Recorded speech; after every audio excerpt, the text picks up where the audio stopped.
Hola, yo soy Bruno Valle en Homilética para Todos. Hoy haremos una exégesis en la parábola del Hijo Pródigo, pero antes de iniciar quiero aclarar que usaremos el método exegético narrativo. Hay varios métodos exegéticos como el método textual, el método literario, el de las formas, etc. Quiero entregarle algunas ideas importantes para comprender una sección como esta.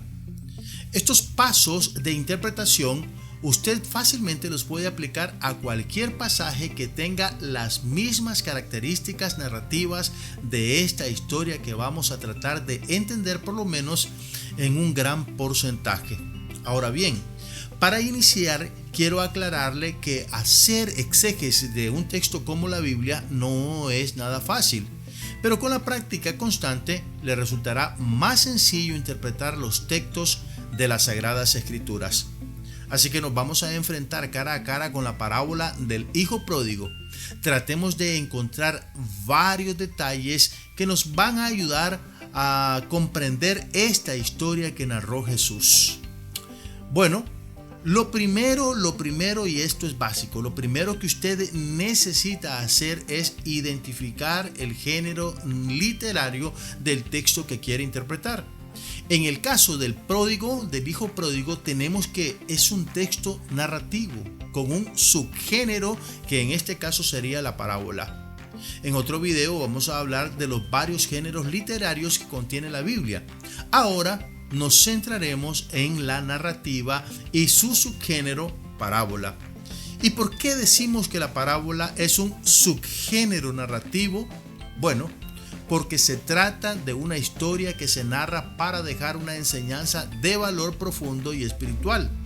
Sencillamente es una forma especial y diferente de narrar, pero que está contenida este tipo de forma de narrar en el apartado que llamamos narrativa. Idea 2. Hay que hacer algunas preguntas. En segundo lugar, necesitamos responder por lo menos 4 interrogantes cuando un texto es narrativo. ¿Qué? ¿Cuándo? ¿Dónde? ¿Y por qué? ¿Qué dice la historia? Habla de la partida de un derrochador, su fracaso y su recibimiento en casa nuevamente por su padre. El dónde y el cuándo no están establecidos porque se trata de una parábola, la cual es una narración ficticia que se utiliza para transmitir una enseñanza moral o espiritual por medio de una comparación o semejanza. Pero sí podemos encontrar el por qué.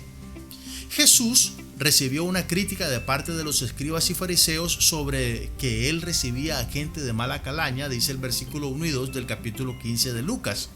Así que esta fue una buena oportunidad para contarles 3 historias. La de la oveja perdida, la moneda perdida y el hijo pródigo que se perdió y fue encontrado.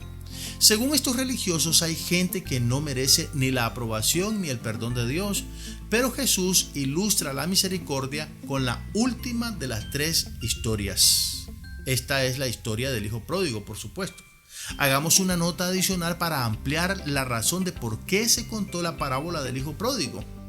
Los escribas y fariseos se creían gente justificada ante Dios, así que esta historia seguramente no les resultó muy agradable que digamos. Ellos dijeron así: este recibe a los pecadores y come con ellos, según el versículo 2. En la nota de Mateo 9:10, la versión Dios habla hoy de estudio explica: gente de mala fama, literalmente pecadores. Los fariseos llamaban pecadores a los que no interpretaban la ley como ellos o ejercían profesiones poco honrosas. Comer con ellos era un gesto de amistad y aceptación, dice Lucas 15, 1 y 2. Esto es lo que dice la nota. Por lo tanto, el concepto que tenían sobre sí mismos nos ayuda a profundizar el impacto de esta historia y cómo seguramente esta narrativa de perdón y aceptación era prácticamente incomprensible para ellos. No podían entender cómo es que un pecador tal podía ser perdonado. Idea 3. El propósito de la narrativa, ¿cuál es? La narración no enseña literalmente la doctrina de la misericordia y la gracia, tal como la entendemos en la actualidad, pero la historia, sus detalles y personajes apuntan a esa realidad. En otras palabras, en un texto narrativo no vamos a encontrar una doctrina explícita como en las epístolas, por ejemplo, pero mediante la historia se puede llegar a la comprensión de una verdad doctrinal importante. En este caso, vemos en esta narración la doctrina de la misericordia y de la gracia. Idea 4. Toda historia narrativa tiene sus límites, donde comienza y donde termina la narración, la historia. En esta parábola vemos que su inicio está en el versículo 11 de Lucas 15 y finaliza en el versículo 32. Como esta historia es una unidad textual, se le llama en teología perícopa. Una perícopa es una narración de unidad temática completa y podemos detectar su inicio y su final. En este caso, entonces, es importante detectar dónde comienza y dónde termina la narración. Hablemos del contexto en esta idea número 5. En esta parábola se pueden detectar varios perfiles del contexto. En un contexto narrativo debemos buscar todo sobre el contexto religioso, el contexto social, el histórico, el geográfico y el cultural. Pero en este caso no contamos con todos estos perfiles contextuales, ya que se trata de una parábola y por lo tanto no tiene un contexto histórico ni geográfico, pero sí religioso, social y cultural. El contexto religioso es el de la fe de Israel, donde se localizan sectas tales como los esenios, celotes, fariseos, saduceos, samaritanos. Pero el pensamiento dominante está dirigido por los fariseos y son los que en esta ocasión critican a Jesús por su misericordia con las personas imperdonables según ellos. Idea número 6. El aspecto cultural del texto narrativo. Culturalmente, el judaísmo de los tiempos de Jesús era plural. Había varias creencias y sectas, pero el factor común entre esta pluralidad era la rigurosidad religiosa, la carga impositiva de penitencias que los hombres debían cargar para estar en gracia con Dios y al mismo tiempo ser considerados como aceptables por los religiosos de ese entonces. Algo que se puede apreciar fácilmente y con una lectura superficial de los 4 evangelios que encontramos en el Nuevo Testamento.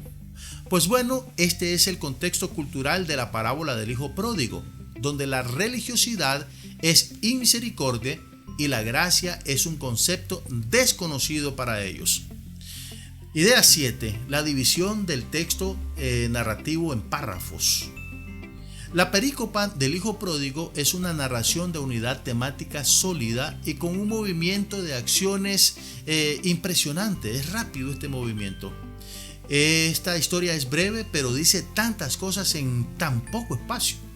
Se puede dividir en escenas considerándola de la siguiente manera y ver en esta división, por supuesto, las ideas principales. Versículos 11 y 12, la petición del muchacho. 13 al 17, la ida y el fracaso. 18 al 20, el arrepentimiento del hombre. 20 al 24, el recibimiento y la misericordia del Padre. 25 al 31, el hermano mayor racionalizando el pecado del muchacho. Y el resumen lo encontramos en el versículo 32. Punto número 8, idea clave. El versículo 32 que cierra la parábola es la tesis de la historia. Tu hermano que estaba muerto ha vuelto a vivir, se había perdido y lo hemos encontrado, dice ahí el versículo 32. Todos los detalles de la historia son piezas con las que se construye la gran verdad que deja esta parábola, la misericordia y el perdón otorgados por la gracia. Idea 9. Los destinatarios de esta parábola, tanto los escribas como los fariseos, eran los destinatarios inmediatos de esta historia. Así que era una parábola que para ellos no tenía sentido. En este caso, es muy claro que la intención del autor era ir de frente y en contra de la religiosidad de los fariseos y de los escribas, para quienes el concepto de gracia es incomprensible. Y la idea número 10, los personajes y su propósito en la narrativa. Cada personaje cumple una función estratégica en esta historia. El menor, por ejemplo, es un pecador empedernido que de ninguna manera merece el perdón porque él es un hombre irracional. El padre que representa el amor y la compasión hacia el culpable.